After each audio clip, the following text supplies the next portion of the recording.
ఈరోజు మీ ముందుకి ఒక హెల్తీ రెసిపీ తీసుకొచ్చానండి. మన పెద్దవాళ్ళు ఇప్పటికి కూడా 90 సంవత్సరాలైనా కూడా చాలా స్ట్రాంగ్‌గా ఉంటున్నారు కదా! ఎలాంటి పెయిన్స్ కానీ, ఎలాంటి ప్రాబ్లమ్ లేకుండా. కానీ మన ఇంట్లో చిన్న పిల్లల నుంచి పెద్దవాళ్ళ వరకు ఏదో ఒక సమస్య కదండీ! మోకాలు నొప్పులు, నడుము నొప్పి, అలాగే బ్లడ్ తక్కువుంది, కాల్షియం తక్కువైంది అంటుంటారు కదా!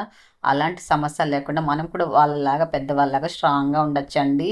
ఈ రెసిపీ చేసుకొని తిన్నారంటే ఇప్పుడు ఎలా చేయాలో చూద్దాం. ముందుగా దీనికి స్టవ్ పైన ఒక పాన్ పెట్టుకొని, హాఫ్ కప్పు పొట్టు మినపప్పు తీసుకోవాలండి. ఒక 2, 3 నిమిషాల పాటు వేపిన తర్వాత, అదే కప్పుతో అరకప్పు పెసర్లు కూడా తీసుకొని, వీటిని మంచి రంగొచ్చేంత వరకు వేయించుకోవాలండి. మాడిపోకుండా. తర్వాత ప్లేట్‌లోకి తీసి పక్కనుంచుకొని, ఒక కప్పుతో పల్లీలు తీసుకొని కూడా మంచిగా వేయించుకొని, ప్లేట్‌లోకి తీసుకొని చల్లారపెట్టుకోవాలి. అలాగే అవిసె గింజలండి ఒక హాఫ్ కప్పు తీసుకోవాలి. ఫ్లాక్స్ సీడ్స్ అంటారు కదా! అవి. ఇవి కూడా కాస్త చిటపటలాడేంత వరకు వేయించుకొని, ఒక ప్లేట్‌లోకి తీసి పెట్టుకొని చల్లారపెట్టుకోవాలి.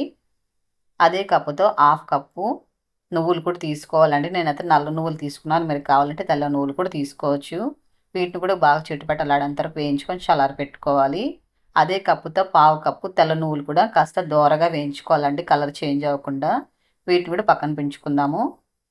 ఇప్పుడు అదే కప్పుతో హాఫ్ కప్పు రాగిపిండి తీసుకొని, ఇందులో నెయ్యి అంతా ఏమేయకండి. జస్ట్ మనము ఇలా వేయించుకుంటే సరిపోతుందండి. మంచి సువాసన వచ్చేంత వరకు. ఇలా వేయించుకొని పక్కనుంచుకుందాము. ఇప్పుడు చల్లారిన మినపప్పు, అలాగే పెసర్లు కొద్దిగా 2, 3 ఇలాచీ కూడా వేసుకొని ఫస్ట్ బాగా మెత్తగా మిక్సీ పట్టేసుకోవాలండి. తర్వాత పల్లీలు, అవిసె గింజలు, నువ్వులు కూడా వేసుకొని కాస్త కచ్చాపచ్చాగా మిక్సీ పట్టుకోవాలి. ఎక్కువ మెత్తగా లేకుండా కాస్త పలుగ్గా మిక్సీ పట్టుకోండి. పల్లీలు అనేది కనిపించేటట్టు. తినేప్పుడు చాలా బావుంటుందండి. ఇప్పుడు ఒక బౌల్‌లోకి తీసుకొని వేయించుకున్న రాగి పిండి కూడా ఇందులో వేసుకొని మిక్స్ చేసుకోవాలి. ఇప్పుడు దీన్ని పక్కనుంచుకొని స్టవ్ పైన ఒక పాన్ పెట్టుకొని, ఏ కప్పుతో మనము అన్నీ తీసుకున్నామో ఆ కప్పుతోనే 2 కప్పులు ఫుల్‌గా బెల్లం తీసుకొని, 1:30 కప్పు వాటర్ వేసుకొని జస్ట్ బెల్లం కరిగించుకోవాలండి. పాకం అంతా ఏం అవసరం లేదు. ఇప్పుడు ఫిల్టర్ చేసుకోవాలండి. ఇందులో ఇసక ఉంటుంది కాబట్టి ఖచ్చితంగా ఫిల్టర్ చేసుకోవాలండి బెల్లం వాటర్‌ని. ఒక 2, 3 నిమిషాల పాటు ఉడికించుకుంటే సరిపోతుందండి. పాకం అంతా ఏం అవసరం లేదు.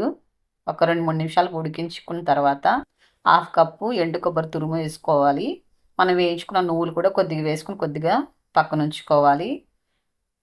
ఇప్పుడు మనం మిక్స్ చేసి పెట్టుకున్నాం కదండీ రాగి పిండి, అలాగే అన్ని పప్పులు కూడా మిక్సీకి పట్టుకొని, ఆ మిశ్రమాన్ని ఇందులో వేసేసుకొని, సిమ్‌లో ఉంచుకొని బాగా దగ్గరకొచ్చేంత వరకు మిక్స్ చేసుకోవాలి.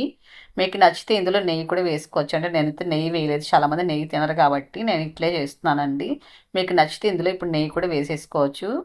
బాగా దగ్గరకొచ్చిన తర్వాత స్టవ్ ఆపుకొని, ఇలా ట్రేకి కొద్దిగా నెయ్యి కానీ ఏదన్నా అప్లై చేసుకోవచ్చండి. ఆయిల్ కానీ, నెయ్యి కానీ అప్లై చేసుకొని, మనం వేయించుకున్న నువ్వులు కొద్దిగా ఉన్నాయి కదండీ!